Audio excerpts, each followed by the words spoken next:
जब मैं अपने फर्स्ट स्टैंडर्ड में था, एक कार एक्सीडेंट में मेरे सारे अपने चल बसे।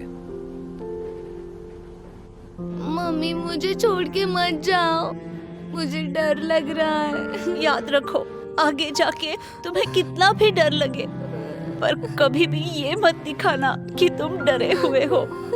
लोगों को तुम्हारा डर नहीं दिखना चाहिए, मेरी बात समझे?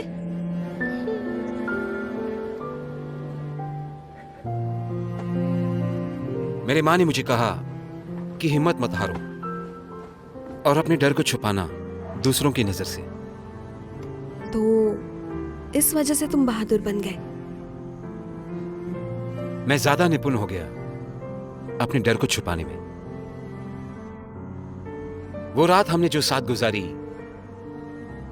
तभी एहसास हुआ, तभी जब हमारी शादी हुई, और जब तुम प्रेग्नेंट हुई, और तब भी जब जोजान हमारे कंपनी के खिलाफ काम कर रहा था, और जब दादी बीमार पड़ी, मुझे बहुत डर लगा था। लेकिन डर कोई प्रॉब्लम सॉल्व नहीं करता, यह पहले से पता है मुझे।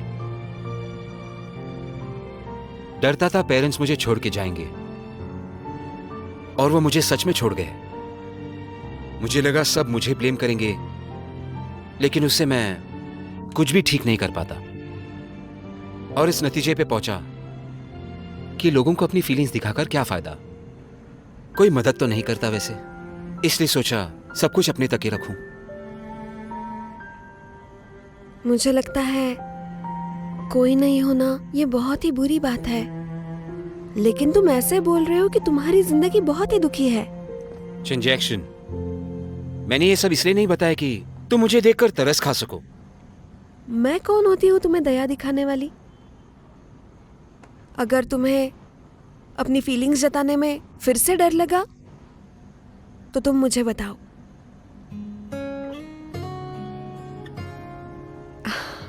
जैसे दो लोग हॉरर मूवी देखते हैं, दोनों एक साथ चिल्लाते हैं, यह अकेले मूवी देखने से काफी अच्छा है।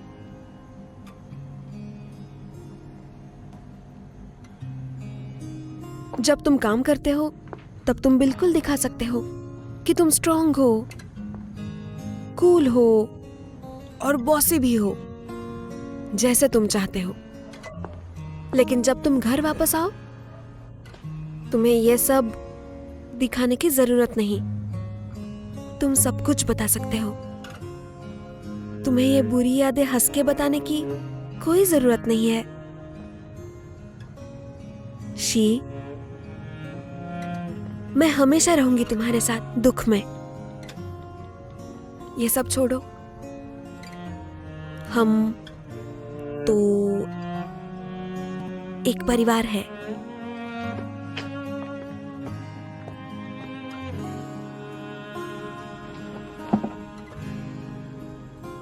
शी, तुमने इतना सब कुछ अचानक से क्यों कहा? क्योंकि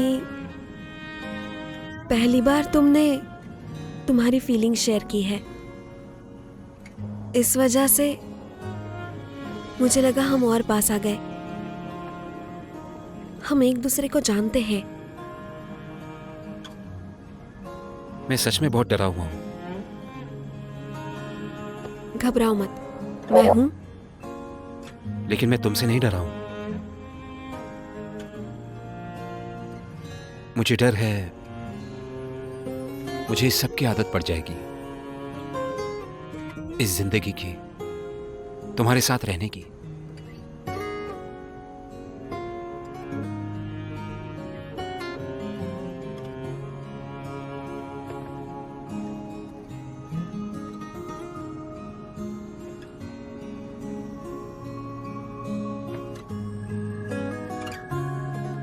जैक्शन, अब जो कि मैं जिमी का पिता हूं, मैं चाहता हूं कि एक अच्छी जिंदगी गुजारूं जिमी और उसकी अपनी मां के साथ।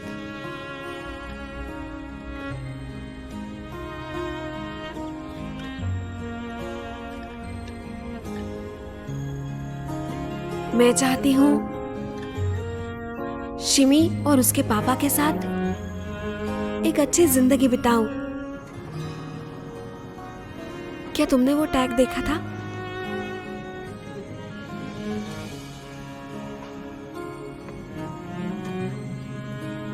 तो क्या जिमी की माँ,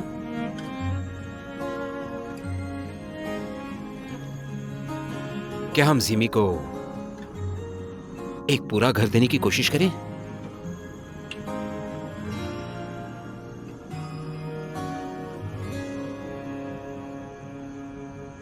लेकिन हमारा डिवोर्स एग्रीमेंट? वो डिवोर्स एग्रीमेंट मेरे अब तक के खराब डिसीजंस में से है।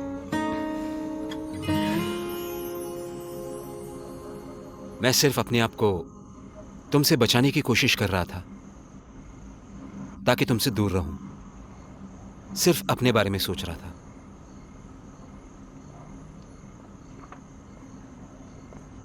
तो इस बार मैं खुद डिवोर्स एग्रीमेंट चेंज करूंगा।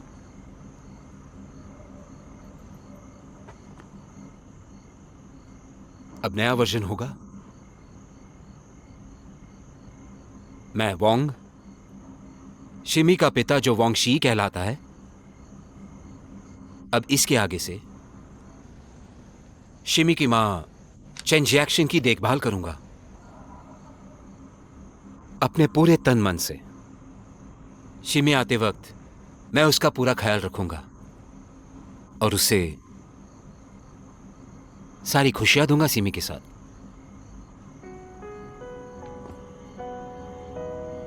आज के बाद तुम एक साधारण लड़की नहीं रही।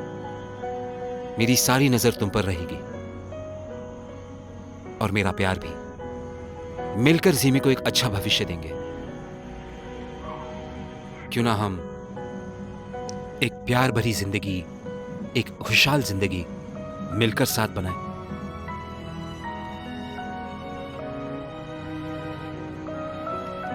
अरे यार, कहाँ चली गई तुम्हारी माँ? हम जल्द ही तुम्हारी माँ को ढूंढते हैं, ठीक है? अरे सुनती हो? जीजू, हाय जैक्सन। अरे आप भाई यहाँ साहब। कैसे?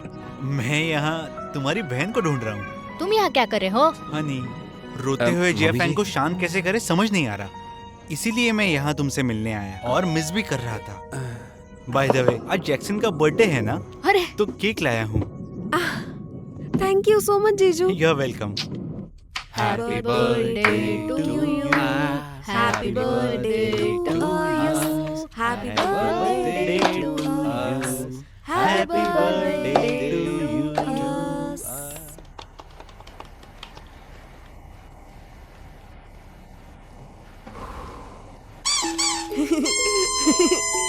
क्या तुम पागल हो? आवाज क्यों की तुमने? ऐसे ही। मेरे बच्चे को जगा दिया तुमने।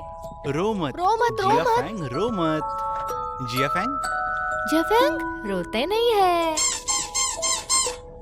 मैं कोशिश करता हूं।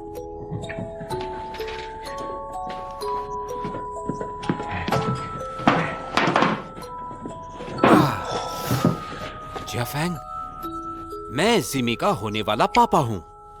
ध्यान से सुनो, तुम बड़ी वाली बेटी हो, इसलिए तुम्हें बहुत स्ट्रांग होना पड़ेगा। तुम ऐसे नहीं रो सकते।